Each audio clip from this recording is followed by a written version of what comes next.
Bismillahirrahmanirrahim. Assalamualaikum warahmatullahi wabarakatuh. Waalaikumsalam warahmatullahi wabarakatuh. Berjumpa lagi ya dengan Ustazah Iis. Apa kabar semua anak-anak tahfidz Markas Quran Al-Furqan? Semoga kita semuanya diberikan kesehatan jasmani dan rohani oleh Allah Subhanahu wa Ta'ala. Amin. Hari ini Ustazah Iis masih melanjutkan kisah tentang perjalanan hidup Rasulullah Shallallahu Alaihi Wasallam dari lahir hingga hijrah beliau. Disimak ya. Judulnya Antara Baitul Maqdis dan Sidratul Muntaha. Malam menjelang. Saat itu suasana hening. Rasulullah Shallallahu Alaihi Wasallam berbaring di sisi Ka'bah, antara tidur dan terjaga. Rasulullah Shallallahu Alaihi Wasallam berbaring di dekat Hajar Aswad.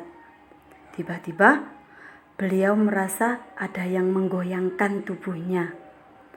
Beliau terbangun lalu menengok ke kiri dan ke kanan. Tetapi beliau tidak menemukan siapa-siapa. Kemudian beliau tidur lagi. Kejadian itu berulang hingga 3 kali. Akhirnya Rasulullah Shallallahu Alaihi Wasallam terbangun. Pada kejadian ketiga, Rasulullah Shallallahu Alaihi Wasallam melihat malaikat Jibril. Jibril mengajaknya ke pintu Ka'bah.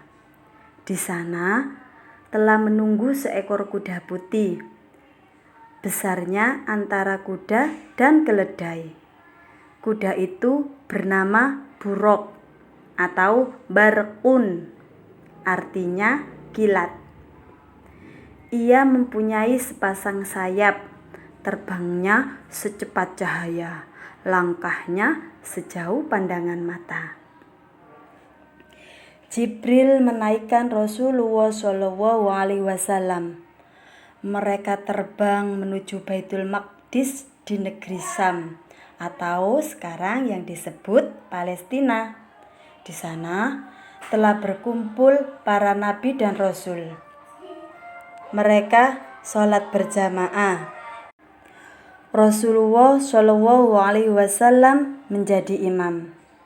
Lalu Rasulullah Shallallahu Alaihi Wasallam dan Jibril menuju langit pertama. Di sana ada Nabi Adam alaihissalam. Di langit kedua ada Nabi Yahya alaihissalam dan Nabi Isa alaihissalam. Di langit ketiga ada Nabi Yusuf alaihissalam. Di langit keempat ada Nabi Idris alaihissalam. Di langit kelima ada Nabi Harun alaihissalam. Di langit keenam ada Nabi Musa alaihissalam. Di langit ketujuh ada Nabi Ibrahim alaihissalam. Lalu Rasulullah Shallallahu Alaihi Wasallam dinaikkan ke Sidratul Muntaha.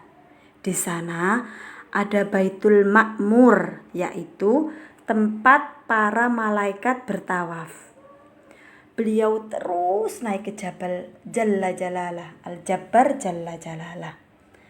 Beliau berjumpa dengan Allah Subhanahu wa Ta'ala.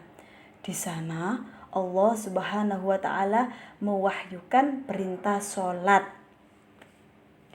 Setelah menerima perintah sholat, Rasulullah Shallallahu Alaihi Wasallam diturunkan kembali ke Baitul Maqdis. Malam itu juga beliau kembali ke Mekah. Perjalanan luar biasa jauh hanya ditempuh sekejap mata. Itulah kebesaran Allah Subhanahu wa Ta'ala.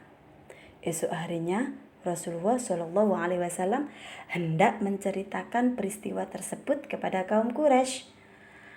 Apakah mereka akan mempercayainya? Tetap simak kisahnya ya, biar kita tahu kelanjutan kisahnya, supaya tambah rasa sayang, rasa cinta kita kepada Nabi Muhammad SAW. Ini ada lagi bacaannya. Berkomunikasi dengan Allah Subhanahu wa taala. Rasulullah Shallallahu alaihi wasallam bertemu Allah Subhanahu wa taala dengan naik ke langit yang disebut Mi'raj. Sementara itu, Mi'raj kita adalah dengan mengerjakan sholat.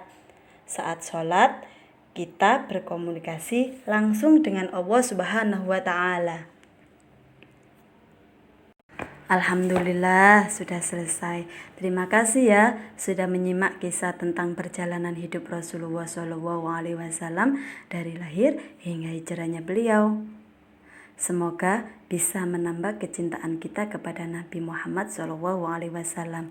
Amin. Ingat ya, jaga sholat kita karena sholat itu bentuk berkomunikasi kita kepada Allah Subhanahu wa taala. Sholat itu ada 5, duhur, asar, maghrib, isya, dan subuh. Kalau duhur 4 rakaat, kalau asar 4 rakaat, kalau maghrib 3 rakaat, kalau isya 4 rakaat, kalau subuh 2 rakaat. Semoga kita tetap terus istiqomah sholatnya ya sampai akhir nanti. Sudah dulu ya. Alhamdulillah. Assalamualaikum warahmatullahi wabarakatuh.